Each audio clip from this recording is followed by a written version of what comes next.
Hello. हमने अपने last lecture में पढ़ा था मुग़ल्स के बारे में, और मुग़ल्स में हमने जहांगीर तक डिस्कस कर लिया था। अब हम जहांगीर से आगे बढ़ेंगे। जहांगीर के बाद जो मुग़ल ईरा में जो नेक्स्ट रूलर आए वो आए शाहजहां। तो आज हम शुरू करेंगे फ्रॉम द शाहजहां। जो शाहजहां थे इनका टाइम पीरियड 1627 से लेकर के 1658 तक रहा। जो शाहजहां थे इनका रियल नेम था खुर्रम। रियल नेम मीन्स जो बचपन में एक बार नेम रखा जाता था हम उसको रियल नेम बोलते हैं। गोल्डन पीरियड ऑफ आर्किटेक्चर बोला जाता है इनके पीरियड को। जो शाहजहां थे इन्होंने अपने टाइम पर बहुत सी बिल्डिंग्स का निर्माण करवाया था, तो इसीलिए बोला जाता है इनके पीरियड को golden period for architecture. Capital was Delhi. इनकी जो कैपिटल थी वो दिल्ली थी। इन्होंने क्या कुछ बनवाया? He got constructed Moti Masjid इन आगरा। आगरा में मोती मस्जिद बनवाया। जामा मस्जिद इन आगरा एंड दिल्ली। इन्होंने आगरा एंड दिल्ली में जामा मस्जिद बनवाई थी। This is the Jama Masjid of Agra and this is the red fort of Delhi. Red fort of Delhi इन्होंने बनवाया। It is the red fort of Delhi and this is the Jama Masjid. Jama Masjid of Delhi. इन्होंने शालीमार बाग बनवाया लाहौर में। लाहौर में शालीमार बाग या शालीमार गार्डन भी बोला जाता है। एक न्यू सिटी फाउंड किया शाहजहांबाद। अपने ही नेम से एक नया शहर बसाया शाहजहांबाद। इन्होंने ताजमहल बनवाया। ताजमहल बनवाया in the memory of Mumtaz. इनकी एक वाइफ थी मुमताज, उनकी याद में। और अर्जुमंद बानो बेगम। मुमताज का जो एक्चुअल नेम था वो था अर्जुमंद बानो बेगम। जो शाहजहां थे इन्होंने जो ताजमहल था वो वाइट संगमरमर का बनवाया था। इन्होंने अनाउंस कर दिया था कि अब मैं एक ब्लैक मार्बल का भी ताजमहल बनवाऊंगा। अब जब इन्होंने ताजमहल बनवाया था तो उसमें बहुत ज़्यादा खर्चा आया था। ऑलमोस्ट सारे खजाने जो थे वो खाली हो गए थे। तो जब इन्होंने ये अनाउंसमेंट कर दी थी कि अब मैं ब्लैक मार्बल का बनवाऊंगा ताजमहल, तो इनका बेटा था औरंगज़ेब। उसको लगा कि उसके जो फादर हैं वो पागल हो चुके हैं, तो उसने अपने फादर को कैद कर लिया था 1600 समथिंग 48-49 में। देन उसके बाद जो औरंगज़ेब था उसने बंदी बनवा करके रख लिया था अपने फादर को। जब शाहजहां की डेथ हुई थी तो उसको भी ताजमहल में ही दफनाया गया था मुमताज की कब्र के पास। बर्नियर एंड ट्रेवर्नियर दो फ्रेंच थे जो इंडिया में आए थे during the period of Shahjahan, और एक मानुकी नाम के पर्सन थे जो इटालियन थे, ये भी इंडिया में आए during the period of Shahjahan. Shahjahan ने और क्या क्या बनवाया? शाहजहां गॉट कंस्ट्रक्टेड दीवाने Khas, Diwane Aam, Lahori gate, Kashmiri gate, Ajmer gate, Delhi gate. ये सब कुछ बनवाया कहाँ? दिल्ली में। ये सब कुछ बनवाया दिल्ली में।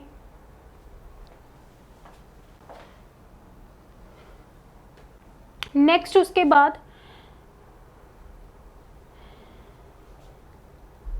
अगले पर्सन जो थे वो थे औरंगज़ेब। Next person Aurangzeb. जो औरंगज़ेब थे इनका टाइम पीरियड 1658 से लेकर के 1707 तक रहा। जो औरंगज़ेब थे ही was known as Alamgir. Alamgir, जिंदा पीर एंड दरवेश। ये तीन जो नेम थे वो किसके थे? औरंगज़ेब के। औरंगज़ेब ने नवरोज़ फेस्टिवल को बैन किया। हमने पढ़ा था कि जो नवरोज़ फेस्टिवल था ये किसने शुरू किया था? ये गियासुद्दीन बलवान। गियासुद्दीन बलवान ने स्टार्ट किया था। ये कौन से? ये सलेव डायनेस्टी से थे, शुरू किया था। इस फेस्टिवल को बंद करवाया था किसने? औरंगज़ेब ने। एक ज़रोका दर्शन एक सिस्टम था जो बंद करवाया था औरंगज़ेब ने। औरंगज़ेब ने हिंदू रिलीजन में सती सिस्टम चल रहा था, उसको भी बंद करने की कोशिश की। He got constructed Moti Masjid इन दिल्ली, मोती मस्जिद बनवाया दिल्ली में, एंड बादशाही मस्जिद बनवाया लाहौर में, बादशाही मस्जिद इन लाहौर। जो औरंगज़ेब थे इन्होंने बीवी का मकबरा बनवाया औरंगाबाद। औरंगाबाद कहाँ पे है? Aurangabad is in Maharashtra. In the memory of Rabia ud Durand, Rabia ud Durand जो थी ये वाइफ थी औरंगज़ेब की। औरंगज़ेब ने बीबी का मकबरा बनवाया इनकी याद में। अब जो बीबी का मकबरा था, बीबी का मकबरा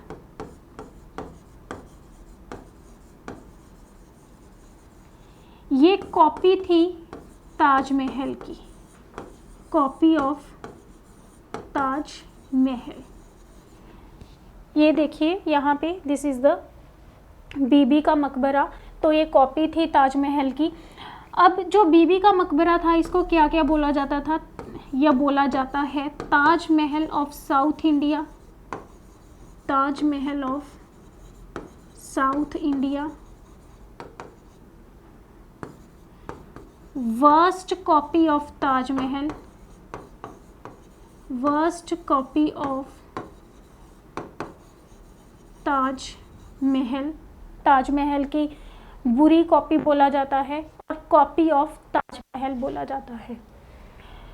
he killed Guru Tegh Bahadur ji, Sikh religion के जो 6th गुरु हुए हैं, 9th गुरु हुए हैं गुरु तेग बहादुर जी, उनको मारने के ऑर्डर्स किसने दिए थे? औरंगज़ेब ने दिए थे। और चांदनी चौक दिल्ली में 1675 में गुरु तेग बहादुर जी को मार दिया गया था।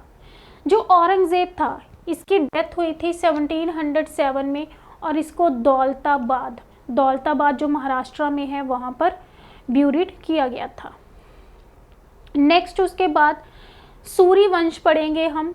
सूरी वंश हमने पढ़ा था अपनी लास्ट क्लास में कि जो हुमायूं था उसके टाइम पीरियड के दौरान 15 साल इंडिया में सूरी वंश ने रूल किया।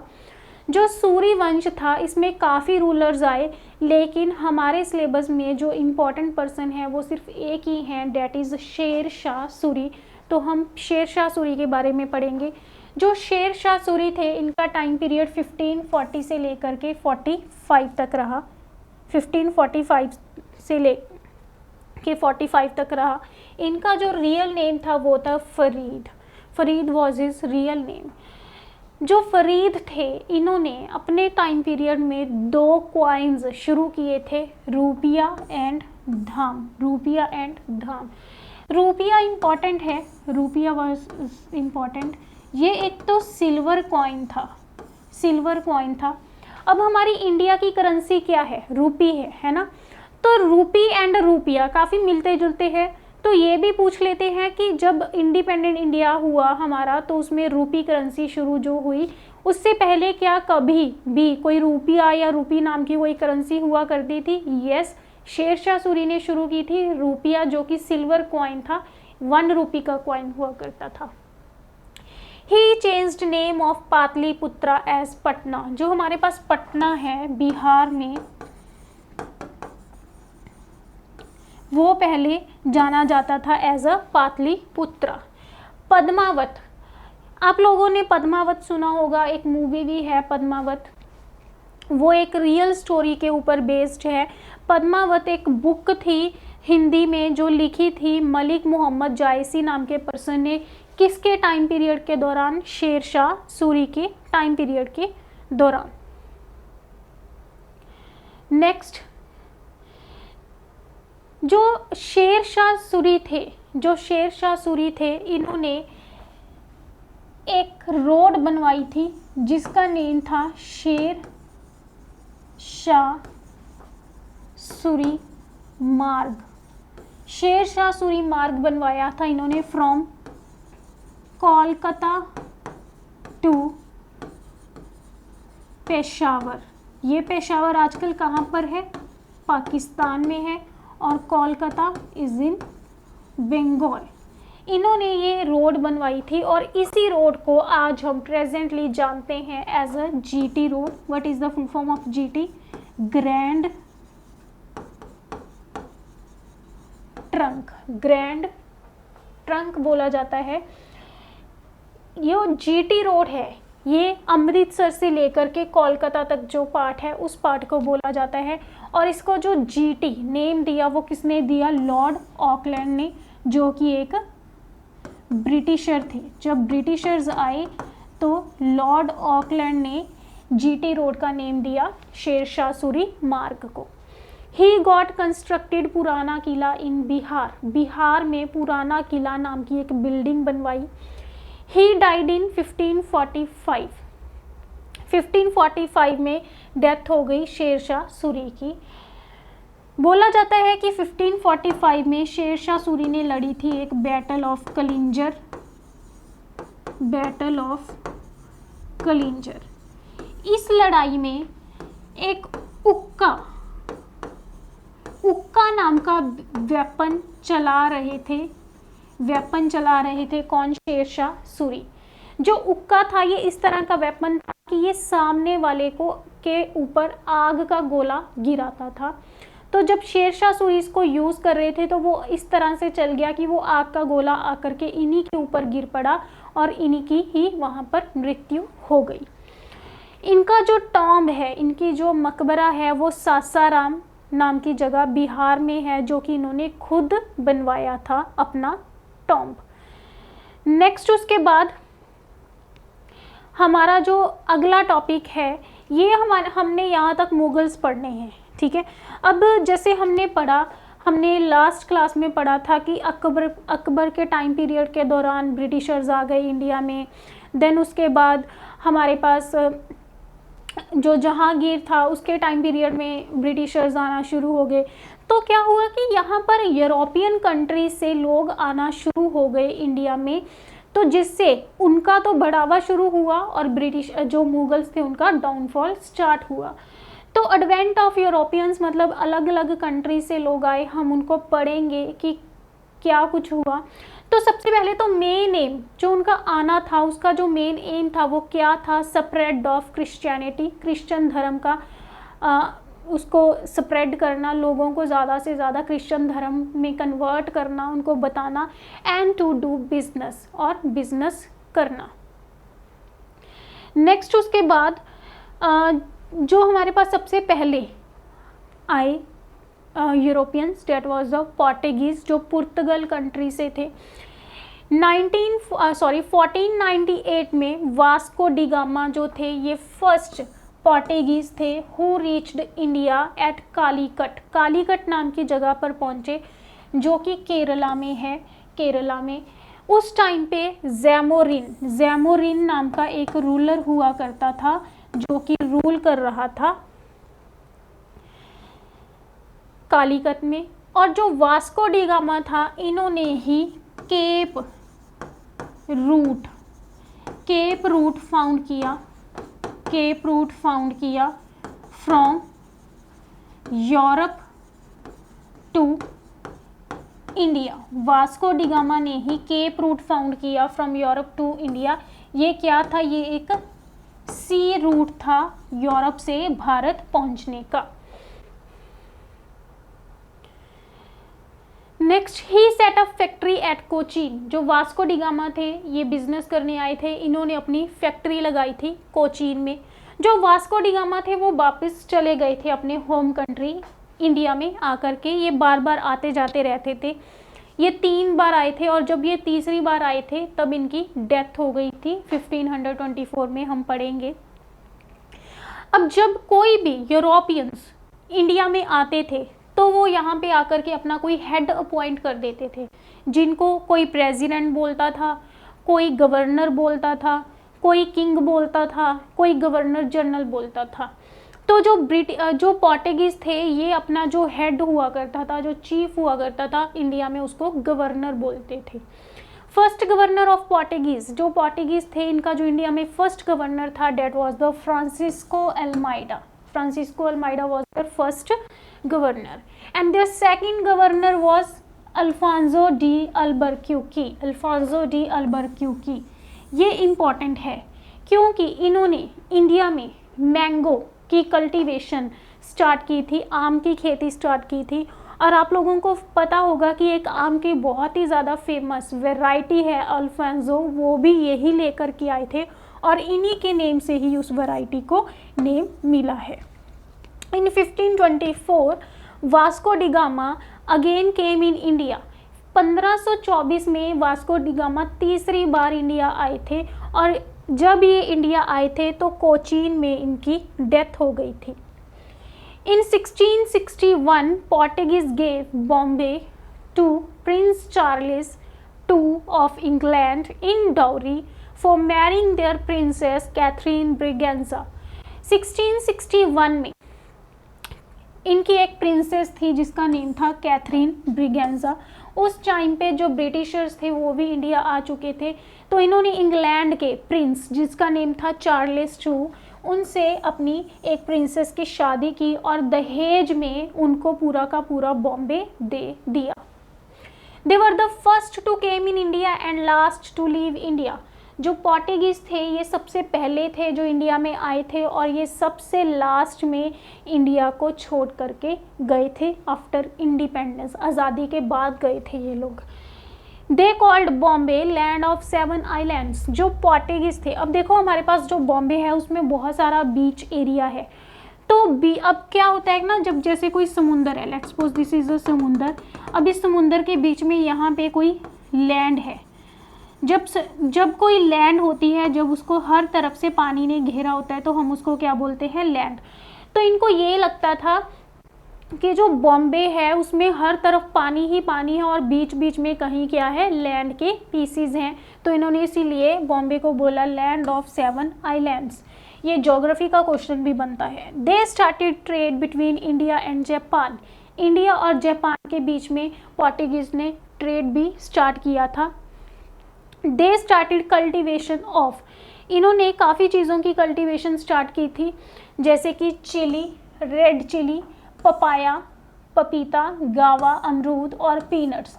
मूंगफली की खेती इन्होंने स्टार्ट करवाई थी. They started ship building in India. इन्होंने इंडिया में शिप बिल्डिंग भी स्टार्ट की थी. शिप बिल्डिंग, जहाज बनाने शुरू किए थे. And commercialisation of agriculture. Now what is the meaning of commercialisation of agriculture? पहले क्या होता था इंडिया में, एग्रीकल्चर कैसे होती थी कि बस किसान ने इतना ही फसल उगाया जितना कि उसको खाने के लिए सफिशिएंट थी. लेकिन यहाँ पे इन्होंने बोला कि आप इतना उगाओ कि आप अपने लिए रख करके उसके बाद उसको बाकी जो बचा है उसको मार्केट में बेचो. और पहले जो इंडिया में लोग खेती करते थे वो ज़्यादातर सिर्फ अनाज जैसे चावल और गेहूं की ही होती थी. लेकिन इन्होंने ऐसी चीज़ें लाई जैसे कि आलू. अब आलू कोई पर्सन ये तो नहीं है कि जितना उगाया वो सारा खुद ही खा जाएगा. तंबाकू, ठीक है, जैसे कि पीनट्स, चिली, पपाया. तो इन्होंने ऐसी चीज़ें लेकर के आई इंडिया में जिनको मार्केट में बेचा जा सके और पैसा कमाया जा सके. तो इन्होंने कल्टीवेशन स्टार्ट की किस किस की, ये इन्होंने इंडिया में पोटैटो एंड तंबाकू इंट्रोड्यूस किया, ये लेकर के आए थे. कमर्शियलाइजेशन ऑफ एग्रीकल्चर हो गया. Catholic design of church. अब जो चर्च हैं, जिस तरीके से इंडिया में चर्च बने हुए हैं, वो डिज़ाइन किन्होंने इंट्रोड्यूस किया था, पोर्टुगीज़ ने. They started printing press in Goa इन 1556. 1556 में इन लोगों ने प्रिंटिंग प्रेस जो थी गोवा में स्टार्ट की थी. इससे इंडिया में प्रिंटिंग सिस्टम जो था वो स्टार्ट हुआ. नेक्स्ट उसके बाद इंडिया में आफ्टर पोर्टुगीज़ तो थे ही, ये तो आ चुके थे. उसके बाद जो सेकंड नंबर पे यूरोपियंस आए, डेट वाज द डच. अब जो लोग नीदरलैंड एंड हॉलैंड से होते हैं उनको बोलते हैं Dutch. Okay. In 1596 कार्नेलेंस हॉटमैन was the first to came. जो फर्स्ट डच थे वो थे कार्नेलिस हॉटमैन। In 1605 they set up factory in Masulipatnam, Andhra Pradesh.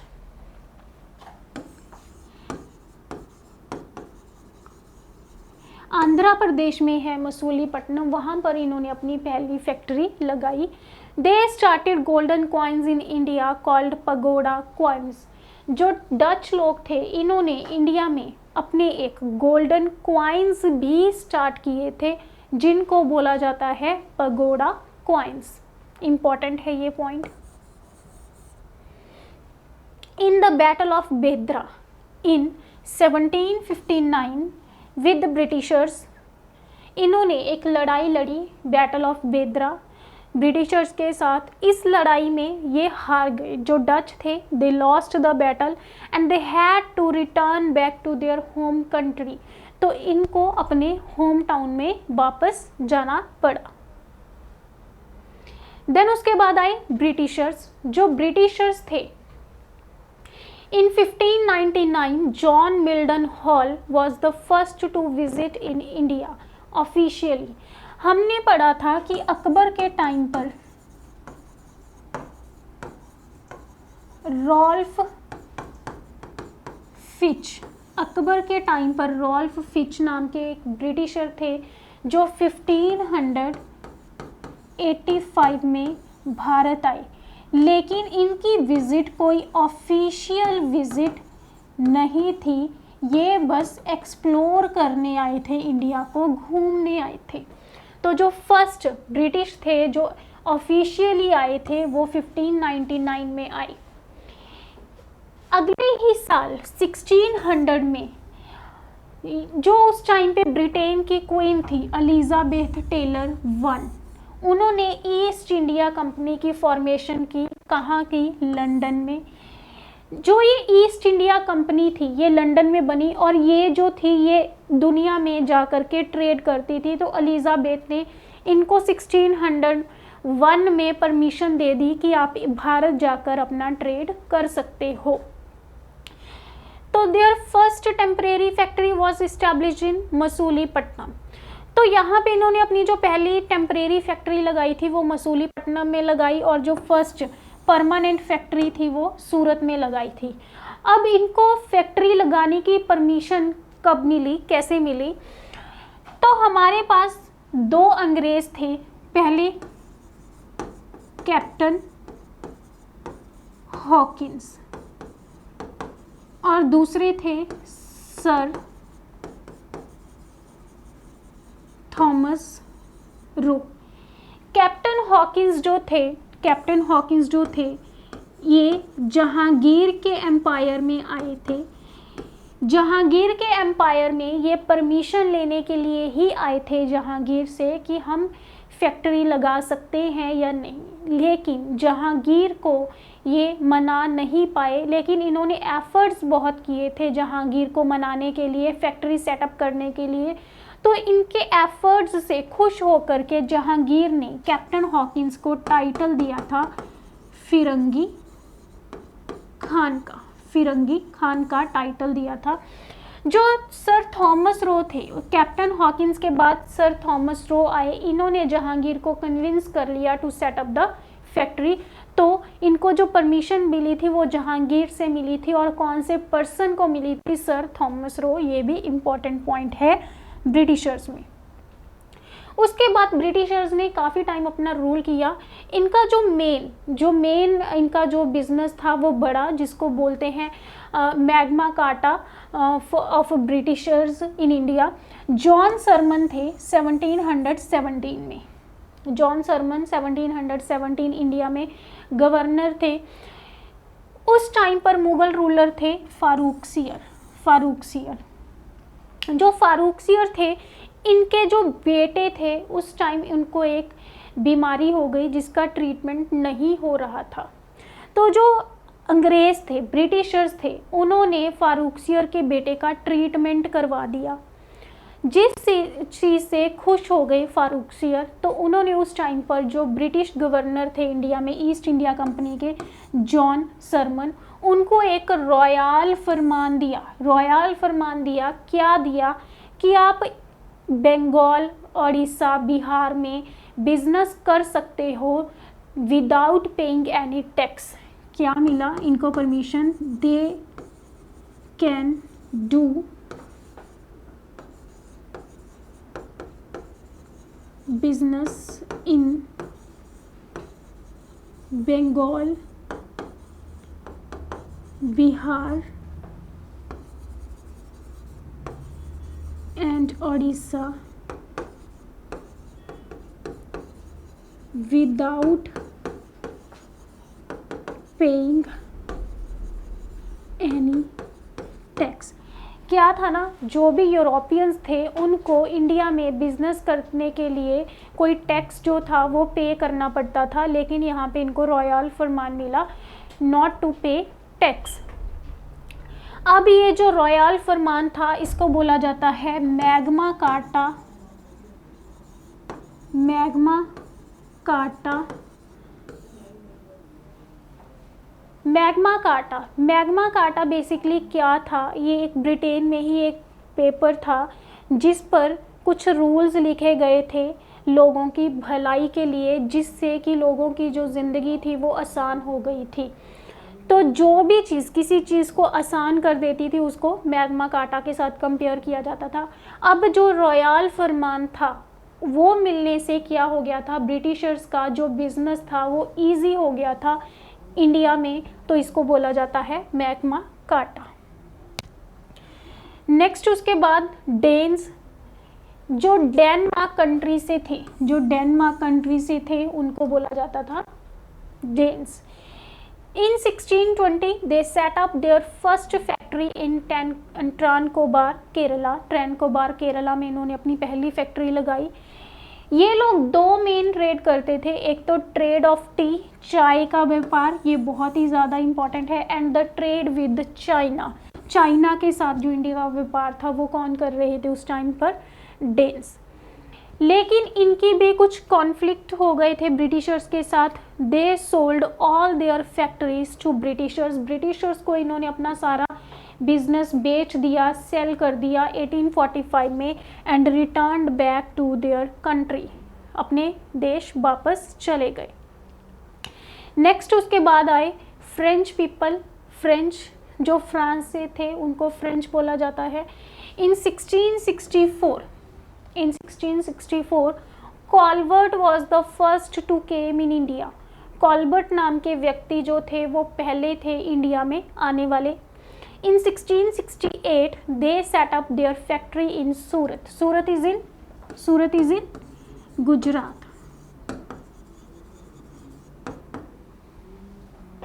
They had great conflict with the Britishers. जो फ्रेंच थे इनकी बहुत ज़्यादा लड़ाई झगड़ा हो गया ब्रिटिशर्स के साथ, एंड यहाँ पर इंडिया में 3 लड़ाइयाँ हुई बिटवीन ब्रिटिशर्स एंड फ्रेंच, जिनको बोला जाता है Karnataka Wars. Karnataka Wars called Karnataka Wars. And last war, जो लास्ट वॉर थी between Britishers and French people, वो ऑलमोस्ट 6 से 7 साल चली, फ्रॉम 1757 टू 1763। इस लड़ाई में ब्रिटिशर्स जीत गए और जो फ्रेंच थे वो बुरी तरीके से हार गए। तो क्या हुआ, जो फ्रेंच लोग थे उनको भी इंडिया छोड़कर वापस जाना पड़ा। तो ये था कि हमारे पास ब्रिटिशर जो यूरोपियंस थे वो आए, जिसमें कि हमने Portuguese, Dutch, Britishers, Danes, French, ये सब लोग पढ़े। अब हमारे पास बाकी जो लोग थे उनका तो मेन पर्पस बिजनेस करना ही था, लेकिन जो ब्रिटिशर्स थे उनका जो मेन मोटिव था इंडिया में आना, वो बिजनेस करने के साथ साथ इंडिया को कैप्चर करना भी था, इंडिया में रूल करना भी था। और सबसे पहले जो ब्रिटिशर्स थे उन्होंने कब्जा करा बंगाल पर। तो वही टॉपिक हम पढ़ेंगे अब, British conquest of Bengal. Britishers का बंगाल पर कब्जा कैसे हुआ। यहाँ पर दो मेन लड़ाइयाँ हुई, battle of Plassey and battle of boxer, जिनका नतीजा निकला कि ब्रिटिशर्स ने बंगाल पर अपना कब्जा कर लिया। सबसे पहले हम पढ़ेंगे बैटल ऑफ प्लासी जो कि 1757 में हुई। अब देखो हमारे पास क्या हुआ, 1557 में बंगाल के जो रूलर थे उनको बोला जाता था नवाब बोला जाता था। वो थे सिराज उद दौला। जो सिराज उद दौला थे, नवाब थे बंगाल के, ये खुश नहीं थे ब्रिटिशर्स से। वाई, क्यों खुश नहीं थे? जो ब्रिटिशर्स थे वो बिजनेस कर रहे थे बंगाल में without paying in any tax, अपना कोई भी टैक्स नहीं पे कर रहे थे। और जो रॉयल फरमान मिला था ब्रिटिशर्स को जॉन सरमन से, उसका भी गलत फ़ायदा उठाया जा रहा था ब्रिटिशर्स के द्वारा। वो दस्तक, उस टाइम पे जो टैक्स हुआ करता था उसका नेम था दस्तक। बिना दस्तक पे किए ही टैक्स अपना ट्रेड कर रहे थे, जिससे काफ़ी ज़्यादा लॉस हो रहा था किनका, नवाब्स का, और बहुत ज़्यादा फ़ायदा हो रहा था ब्रिटिशर्स का। और यहाँ पर जो दस्तक था वो पे नहीं कर रहे थे ब्रिटिशर्स। और यहाँ पर एक और चीज़ कर दी थी ब्रिटिशर्स ने, फोर्टिफिकेशन शुरू कर दी थी। Now what is the meaning of fortification? कहीं पर भी ब्रिटिशर्स जो थे वो अपनी बिल्डिंग्स बनानी शुरू कर देते थे और चार दीवारी लगानी शुरू कर देते थे और बोलते थे कि अब ये हमारा किला है, ये जगह हमारी है। तो बेसिकली क्या कर रहे थे, वो धक्के से जगह पर कब्जा कर रहे थे। तो जब जो नवाब थे सिराज उद दौला, जब उनको ये पता चला तो 1756 में उन्होंने ब्रिटिशर्स पर हमला कर दिया। कहाँ? अलीपुर में हमला किया। ये अलीपुर जो जगह है ये कोलकाता के पास ही है। जो नवाब ने अलीपुर में हमला किया, उस टाइम पर जो ब्रिटिशर्स थे वो वीक थे, उनके पास इतनी ज़्यादा पावर नहीं थी। तो यहाँ पर जो अलीपुर में लड़ाई हुई, नवाब जो थे वो इस लड़ाई में जीत गए। जब नवाब जीत गए तो इन्होंने एज अ पनिशमेंट क्या किया कि काफ़ी सारे ब्रिटिशर्स को बंद कर दिया एक छोटे से रूम में। हम पढ़ते हैं, Nawab was Sirajuddaula, he was unhappy with the royal farman of 1717, जो 1717 में फारूक सियर ने जॉन सरमन को रॉयल फरमान दिया था। And Dastak policy of Britishers, क्या था कि वो दस्तक एक टैक्स था जो ब्रिटिशर्स पे नहीं कर रहे थे। In 1756 he attacked on them in Alipur. He means Nawab, them Britishers पर हमला किया। यहाँ पे एक ब्लैक होल ट्रेजेडी हो गई, ब्लैक होल ट्रेजेडी। अब जब ब्लैक होल ट्रेजेडी हमने पढ़ा कि जो नवाब है उसने ब्रिटिशर्स को एक छोटे से कमरे में बंद कर दिया। यहाँ पर बोला जाता है कि ऑलमोस्ट 147 ब्रिटिशर्स थे जिनको बहुत ही छोटे से 18 बाय 14 फीट बहुत ही छोटे से रूम में बंद कर दिया गया। वहाँ पर कोई भी वेंटिलेशन नहीं थी, कहीं से भी कोई हवा अंदर बाहर नहीं आ जा रही थी, बिल्कुल अंधेरा था। जब कुछ दिनों बाद उस कमरे को खोलकर देखा गया तो उसमें सिर्फ 23 ब्रिटिशर्स ही जिंदा बचे हुए थे, बाकी सब जो थे वो मर चुके थे। अब यहाँ पर क्रूएलिटी दिखाई नवाब ने, तो ये नवाब ने बहुत बड़ी गलती कर दी। तो यहाँ पर एक पर्सन थे जिनका नेम था J.W. हेलोवल, जो उस टाइम पे इंडिया में थे। J.W. हेलोवल ने एक लेटर लिखा। किसको लिखा? रॉबर्ट क्लाइव को लिखा। ये जो रॉबर्ट क्लाइव थे ये उस वक्त गवर्नर थे, किसके? ईस्ट इंडिया कंपनी के गवर्नर थे। इनको लेटर लिखा और उस लेटर में बताया कि इंडिया में नवाब ने ऐसा ऐसा कर दिया है और बहुत सारे ब्रिटिशर्स जो हैं वो मारे जा चुके हैं, तो आप हमारी हेल्प के लिए इंडिया आओ। तो रॉबर्ट क्लाइव उस वक्त लंदन में था, वो इंडिया पहुंचा, was the governor of East India company in India, attacked on Nawab. तो इसने क्या किया? इंडिया आकर के नवाब पर अटैक कर दिया in the battle of Plassey in 1757। अब क्या हुआ? जो रॉबर्ट क्लाइव था उसने सोचा कि मुझे किसी भी हालत में लड़ाई को जीतना ही जीतना है, मुझे नवाब से बदला लेना ही लेना है। तो यहाँ पर जो रॉबर्ट क्लाइव था उसने पूरी प्लानिंग कर रखी थी। अब नवाब जो थे उनका नेम था सिराज उद दौला। इनके जो सेनापति थे, सेनापति और कमांडर, सेनापति को कमांडर भी बोलते हैं, वो थे मीर जफर। मीर जफर का जो बेटा था, सन था, वो था मीरा। दूसरी साइड पर कौन थे? ब्रिटिशर्स।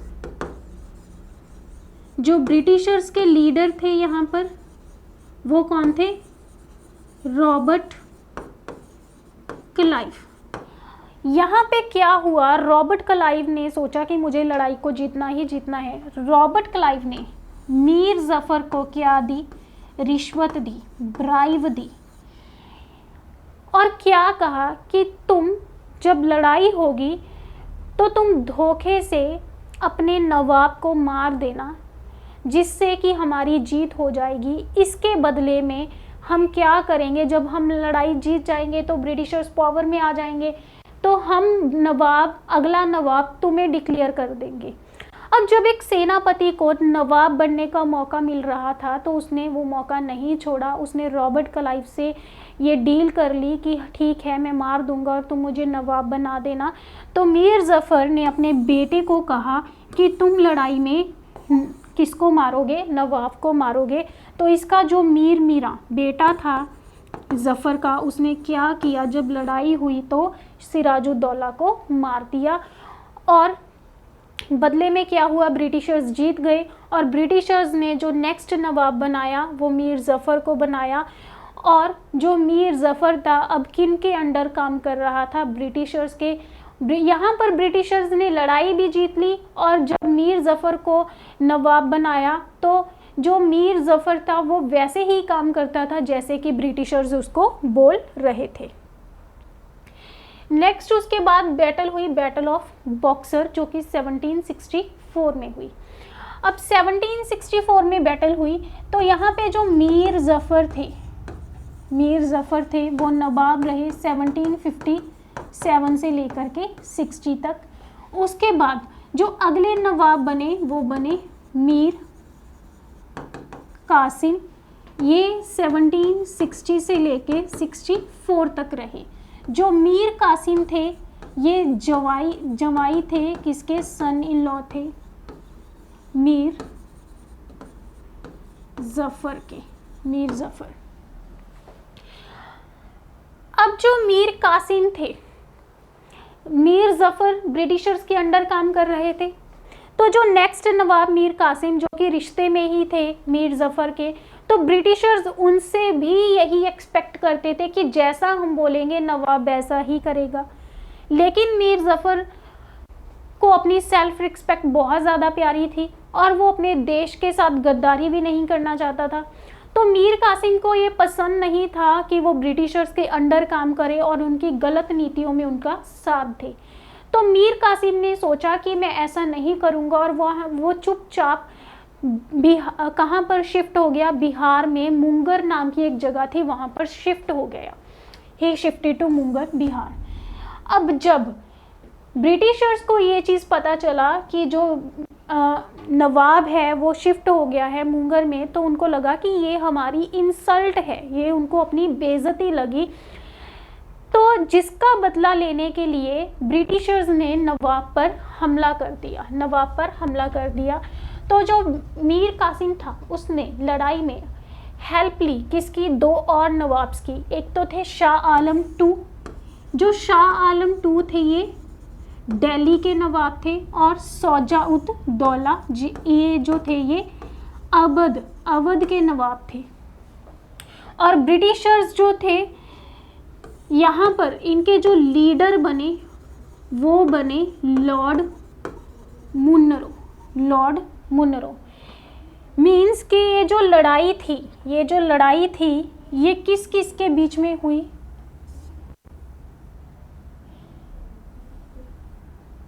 ये जो लड़ाई थी एक साइड पर तो थे ब्रिटिशर्स जिनके लीडर, ब्रिटिशर्स के लीडर यहाँ पर थे लॉर्ड मुनरो, वर्सेस दूसरी साइड थे मीर कासिम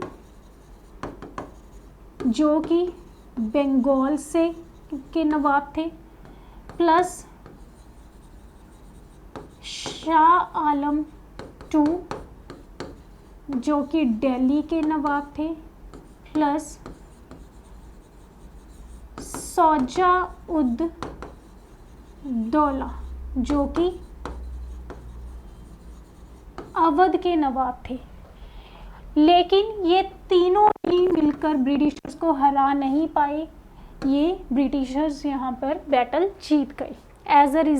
अब जब दे लॉस्ट द बैटल मतलब कि वो तीनों बैटल हार गए। एज अ रिजल्ट क्या हुआ, जब ब्रिटिशर्स जीत गए तो यहाँ पर एक इलाहाबाद की ट्रीटी साइन हुई। कब, 1765 में इलाहाबाद की ट्रीटी जो थी वो साइन हुई। यहाँ पर जो इलाहाबाद की ट्रीटी साइन हुई, यहाँ पर ये ट्रीटी किसने साइन की, signed by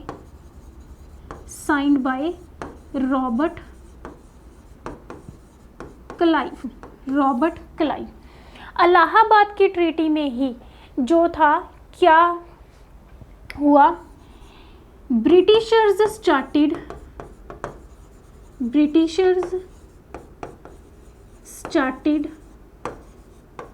dual system of administration. जो ब्रिटिशर्स थे उन्होंने डुअल सिस्टम ऑफ एडमिनिस्ट्रेशन शुरू किया, दोहरी शासक नीति प्रणाली। अब यहाँ पर ये बहुत बारी एग्जाम में क्वेश्चन बना है कि डुअल सिस्टम ऑफ एडमिनिस्ट्रेशन किसने शुरू किया और किसने ख़त्म किया। शुरू ये किया था रॉबर्ट क्लाइव ने इन 1765 in the treaty of Allahabad. हम आगे जा कर के पढ़ेंगे। ये ख़त्म किया था 1772 में after 7 years by Warren Hastings ने ख़त्म किया था, जो कि गवर्नर जनरल ऑफ बंगाल बने थे, first governor general of Bengal. अब इसमें क्या था, इन्होंने कहा कि शासन दो तरीके से चलेगा। क्या कि जो रूल होगा, लॉ एंड ऑर्डर होगा, वो तो मेंटेन करेंगे नवाब्स, और जितना भी पैसा होगा, रेवेन्यू होगा, वो किनके पास रहेगा, ब्रिटिशर्स के पास। किस किस जगह का, बंगाल, बिहार एंड उड़ीसा का। इसमें क्या हुआ, ब्रिटिशर्स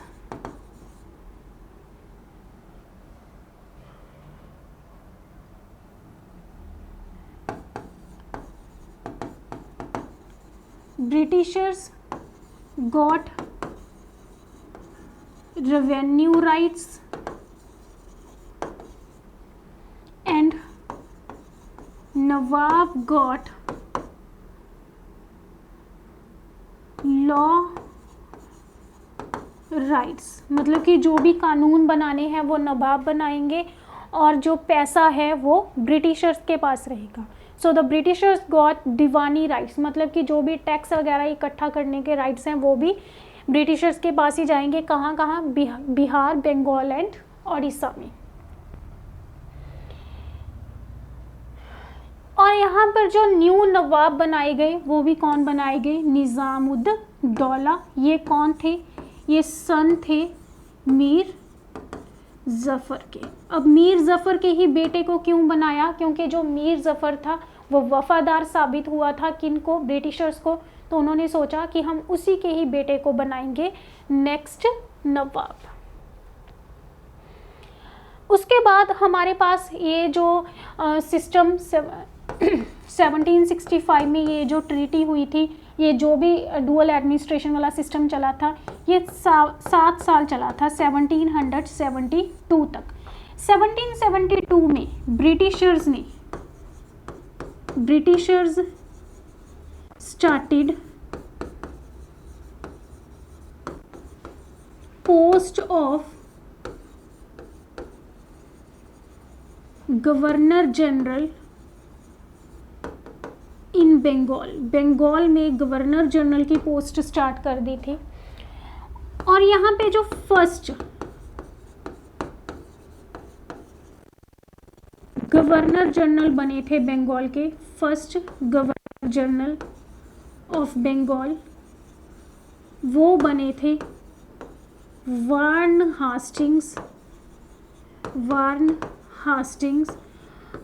हास्टिंग्स ने क्या किया था? एबोलिश्ड डुअल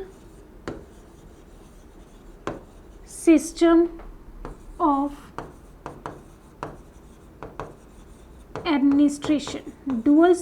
एडमिनिस्ट्रेशन जो था वो उन्होंने एबोलिश किया था। अब यहाँ पर 1772 में तो उन्होंने क्या किया? 1772 में तो क्या किया? बंगाल में गवर्नर जनरल का सिस्टम शुरू किया।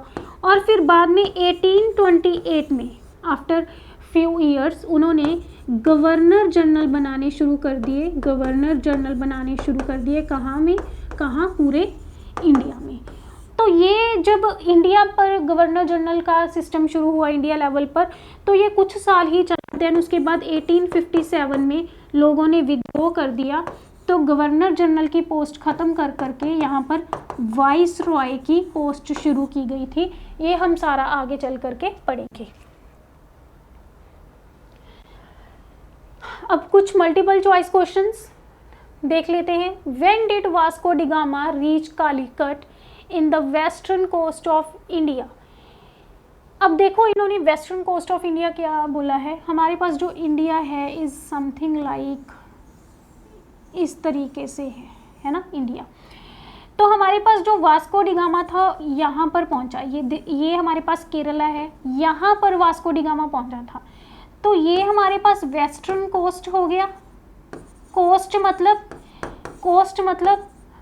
अ place where land and water meet. और ये क्या हो गया? Eastern coast. तो वास्को डी गामा किस साइड पहुंचा था? वेस्टर्न कोस्ट पर पहुंचा था। ये भी एक क्वेश्चन बनता है हमारे पास। कौन से ईयर में? 1498 में। हमारे पास जो इंडिया है, इंडिया का जो ऊपर वाला पोर्शन है ये लैंड लॉक्ड, और जो नीचे वाला पोर्शन है यहाँ पर सारा पानी है। इंडिया में यहाँ पर सारा पानी है। तो यहाँ पर इस साइड को वेस्टर्न कोस्ट और उसको ईस्टर्न कोस्ट बोला जाता है। वास्को डी गामा केरला में पहुँचा था। This is a Kerala presently अगर हम बात करें तो इस पॉइंट पर वास्को डी गामा पहुँचा था कालीकट में। Vasco da gamma was welcomed in Calicut by which Indian ruler? ये है वास्को डी गामा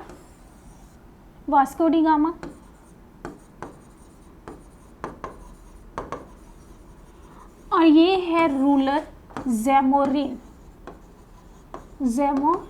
इन्होंने वेलकम किया था वास्को डी गामा का। In which year the Dutch East India company established in India? Dutch East India company कब establish हुई थी? 1608 में।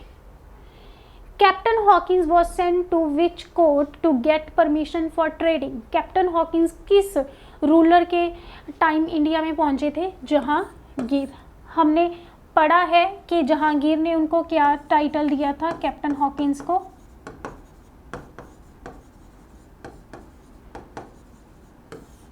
क्या टाइटल दिया? Firangi Khan, Firangi Khan. Which European was last to India for trading purpose? कौन से यूरोपियन से जो लास्ट में इंडिया में आए थे? That was the French. सबसे पहले कौन आए थे? पोर्टुगीज़। हमें ये ऑर्डर भी काफ़ी बार एग्जाम में पूछा जाता है। मैंने आपको जो भी ऑर्डर पढ़ाया है वो क्रोनोलॉजिकल ऑर्डर है। हमारे पास सबसे पहले पोर्टुगीज़ आए थे और सबसे लास्ट में आए थे हमारे पास French people. Which among the following discovering the cape route from Europe to India? इनमें से किसने केप रूट डिस्कवर किया इंडिया में? जो केप रूट था वो वास्को डी गामा ने डिस्कवर किया था। केप रूट,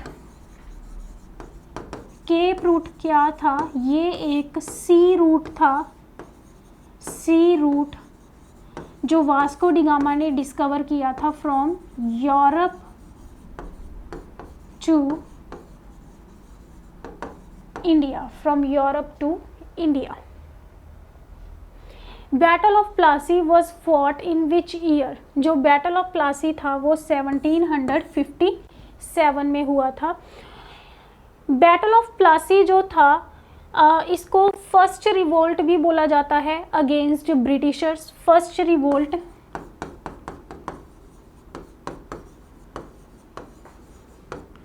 अगेंस्ट,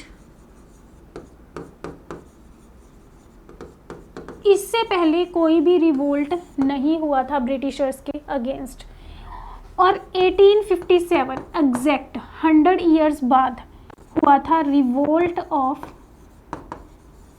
1857 जो कि था first war for independence by Indians against Britishers, against Britishers. तो ये हमारे कुछ मल्टीपल चॉइस क्वेश्चंस थे, बाकी का हम पढ़ेंगे in the next class. Thank you.